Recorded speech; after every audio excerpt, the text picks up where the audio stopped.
शरदचंद्र पवार प्रशाला व श्री नरहरी बाबा जनसेवा ट्रस्ट उत्तर प्रदेश यांच्या संयुक्त विद्यमाने राज्यसभेच्या खासदार श्रीमती प्राध्यापक डॉक्टर ज्योती वाघमारे यांच्या शुभ हस्ते 200 होतकरू विद्यार्थ्यांना अर्ध्या किमतीत सायकल वाटप करण्यात आली.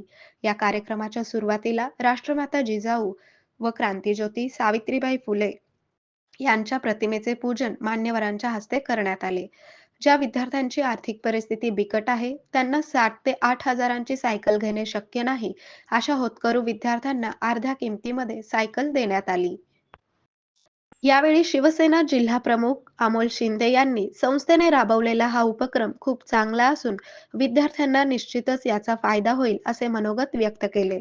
त्याचप्रमाणे शालेय शिक्षण समितीचे चेअरमन ज्ञानेश्वर आप्पा सपाटे यांनी आपल्या प्रास्ताविक भाषणात विद्यार्थ्यांनी शिक्षणाच्या जोरावर आपली प्रगती करावी, विद्यार्थ्यांच्या हितासाठी संस्थेच्या वतीने भविष्यात सुद्धा अनेक उपक्रमे राबवले जातील असे सांगितले.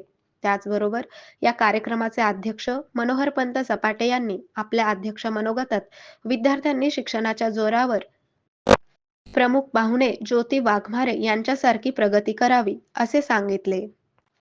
या कार्यक्रमास शरद बँकेचे चेअरमन महेश माने, नगरसेवक प्रियदर्शन साठे, नगरसेविका सौ मनोरमा सपाटे, माजी नगरसेविका श्रीमती रेखा सपाटे, संस्थेचे संचालक दत्ताबुवा शिंदे, शरदचंद्र पवार वरिष्ठ महाविद्यालयाचे प्राचार्य मधुकर पवार, शरदचंद्र पवार प्रशालेचे मुख्याध्यापक नानाजी माने, शरदचंद्र पवार प्राथमिक शाळेच्या मुख्याध्यापिका श्रीमती सुनीता निकम, जनता विद्यालयाच्या मुख्याध्यापिका श्रीमती सीताबाई गायकवाड आदी उपस्थित होते. तर या कार्यक्रमाचे सूत्रसंचालन अविनाश आलदर यांनी केले व आभार प्रदर्शन श्रीराम बरगंडे यांनी मानले.